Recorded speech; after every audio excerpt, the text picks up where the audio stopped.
राज्य मंत्री वन, पर्यावरण, जंतु उद्यान एवं जलवायु परिवर्तन विभाग, यूपी शासन एवं जनपद के प्रभारी मंत्री के मलिक द्वारा ग्राम पंचायत सकतपुर करणपुर में आयोजित ग्राम चौपाल में भाग लिया। उन्होंने चौपाल में ग्रामवासियों से कहा कि आपके बीच आने का उद्देश्य है कि आपकी समस्याओं को सुनकर निराकरण करना और आपके सुझाव प्राप्त करना। कहा कि आज सभी योजनाओं का लाभ सीधे पात्र लाभार्थियों को मिल रहा है। मंत्री ने ग्रामवासियों से अपने बच्चों को अच्छी शिक्षा और संस्कार देने की अपील की ताकि आगे आने वाली पीढ़ी एक बेहतर समाज का निर्माण करे।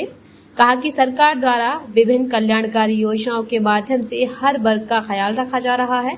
विधायक महेंद्र सिंह खड़गवंशी ने मुख्यमंत्री का आभार प्रकट करते हुए कहा कि सीएम कंपोजिट विद्यालय हमारे क्षेत्र के लिए बड़ी सौगात दी, जिसमें क्षेत्र के छात्र प्री प्राइमरी से लेकर 12वीं तक की पढ़ाई एवं छत के नीचे कर रहे हैं।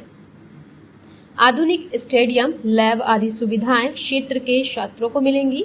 कहा कि हमारी सरकार सबका साथ, सबका विकास और सबका विश्वास के साथ कार्य कर रही है। इस अवसर पर उन्होंने गर्भवती महिलाओं की गोद भराई और छोटे बच्चों का अन्नप्राशन भी कराया।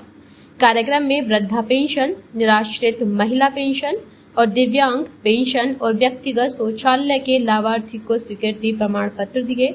इस अवसर पर लखपति दीदी को भी सम्मानित किया। चौपाल में कृषि, उद्यान सहित अन्य विभाग के अधिकारियों ने उपस्थित आमजन को योजनाओं की जानकारी दी।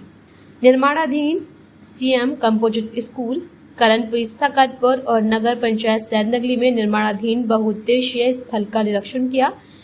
कार्य प्रगति की समीक्षा करते हुए अधिकारियों को निर्देश दिए कि शेष कार्य गुणवत्ता के साथ समयबद्ध तरीके से पूरा किया जाए।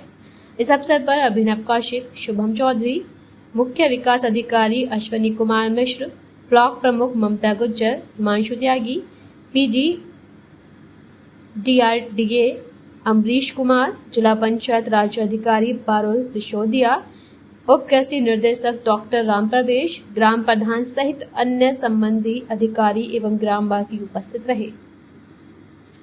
तो आप सुझाव दे सकते हो।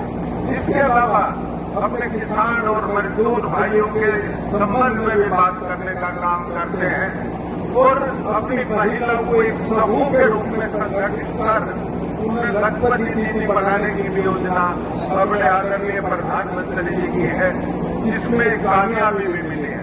मैं आदरणीय मुख्यमंत्री जी का भी आभार व्यक्त करता हूँ, धन्यवाद करता हूँ कि उन्होंने, अगर मैं करूँ सड़कों की बात, मैं करूँ हवाई जहाज सेवा की बात, मैं करूँ अन्य परिवहन की बात, मैं करूँ स्वास्थ्य के संबंध की बात और मैं करूँ राशन की बात, इसके अलावा जितनी योजनाएं हमारे उत्तर प्रदेश में अपने बहनों के लिए और आम आदमी के लिए दी, वो उस उत्तर प्रदेश ने आज देश में एक पहले नंबर की पहचान बनाई उन योजना के संबंध में। और इतना ही नहीं, मैं आज यहाँ आया हूँ और मेरे साथ पूरा प्रशासनिक हर अधिकारी, यहाँ हर विभाग का अधिकारी मौजूद है।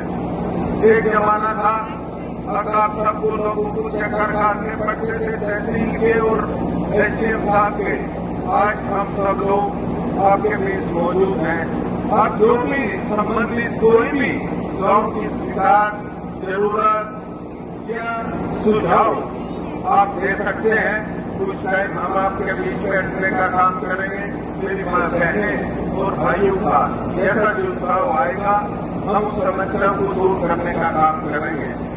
इसके अलावा आप देखते होंगे, मैं जाऊं या दूसरा मेरा मंत्री भाई जाए या कोई विधायक जाए, जहां भी पहुंचता है अपने बहनों को कहीं फल देकर उनका सम्मान देने का काम करते हैं, कहीं बच्चे को खाना खिलाकर उनकी उज्जवल भविष्य की कामना करने का काम करते हैं।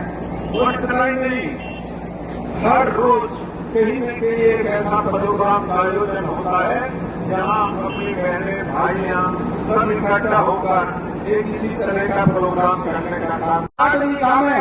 बिजली घर बनाने का काम किया है जो चलकर तैयार हो गया है। अब 2 बिजली घरों को बिजली देनी शुरू कर दी है, जैसे ढवासी और अपना आदमपुर 2 बिजली घरों को उन्होंने कनेक्टिविटी जोड़ दी है और 8 को और जोड़ने वाले हैं। तो ये भारतीय जनता पार्टी की सरकार है, हर मुद्दे पे काम करती है, शिक्षा में काम करती है, स्वास्थ्य में काम करती है।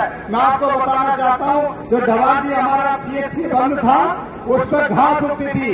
जब माननीय मुख्यमंत्री जी बने, हमने उनसे महाराज जी से कहा कि हमारा ये बंद पड़ा हॉस्पिटल है, तो उन्होंने कहा तुरंत कि हम इसको बहुत जल्द शुरू कराएंगे।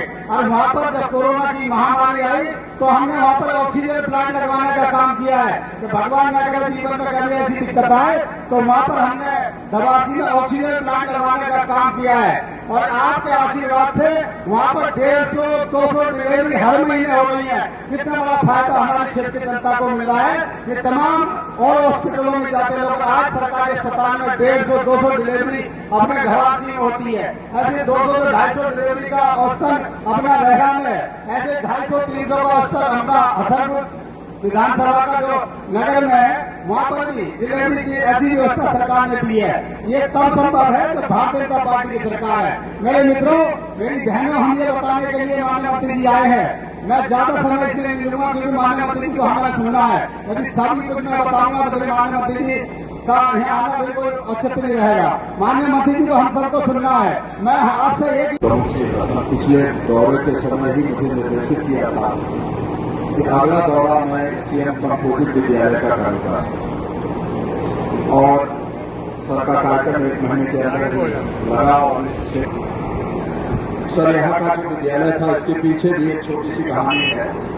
CM कंपोजिट विद्यालय बनाने के लिए जिले में आदेश आया था कि एक CM कंपोजिट विद्यालय बना है, आप जमीन तलाश के दीजिए।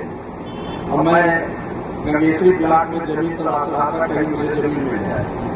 तब तक बिजनौरा के प्रधान का फोन आया कि सर हमारा क्षेत्र बड़ा पिछड़ा हुआ है, एक कोई इंटर कॉलेज मिल जाता तो बहुत अच्छा होता। हमने कहा मैं तो जमीन ढूंढ रहा हूँ, आप मुझे जमीन दिखाइए। माननीय विधायक जी से अनुरोध किया कि जाके आप देखो, अगर जमीन उपयुक्त हो तो जरूर बनाइए। और सर चांस की बात है कि मैं जमीन ढूंढते हुए यहाँ 4 बजे आया और मैं देखा एक्सप्रेस वे बन रहा है और बगल में बुझारी और सैद नगरी बड़ी पंचायतें हैं। उसमें माननीय अध्यक्ष जी से बात किया और माननीय प्रमुख जी और जितने जनप्रतिनिधि से सभी लोगों से बात किया। सबने कहा इससे उपयुक्त स्थल कोई बोल नहीं सकता। इस तरह से यहाँ पर CM कंपोजिट विद्यालय जो 23 करोड़ रुपए की लागत से बन रहा है, आवासीय विद्यालय है, उसमें यहाँ बिजनौरा के प्रधान जी का जो एक मार्गदर्शन था और जमीन दिखाने का जो प्रस्ताव था सर, वो आज आपके सामने साकार रूप ले रहा है। निश्चित रूप से सर सुदूर क्षेत्र है, विकास की बहुत सारी योजनाएं यहाँ तक उतनी गति से नहीं पहुंच पाती। तो इसके बन जाने से मुझे लगता है कि यहाँ के बच्चे भी आवासीय विद्यालय में शिक्षित होंगे और साथ में यहाँ का जो आसपास का एरिया है सर, बच्चियां जो हाई स्कूल इंटर करके छोड़ देती थी, उनके लिए बड़ा उपयोगी ये कॉलेज साबित हो। समस्या जो थोड़ा सा बाल विवाह की गई है, शायद अशिक्षा भी उसके पीछे कारण है। जब बच्चियां शिक्षित होगी तो निश्चित रूप से वो आगे बढ़ेगी और उनके लिए हमारा CM कंपोजिट विद्यालय बहुत ही अच्छा सुनहरा अवसर प्रदान करेगा सर। इस अवसर पर मैं पुनः माननीय प्रभारी मंत्री जी का स्वागत भी करूंगा, आभार भी प्रकट करूंगा। इस समय की जो 3-4 प्राथमिकताएं हैं, मैं चाहता हूं कि शासन के निर्देश हैं कि गांव में सरकार की कोई भी ऐसी योजना नहीं है जिसमें पात्र कोई वंचित रहे।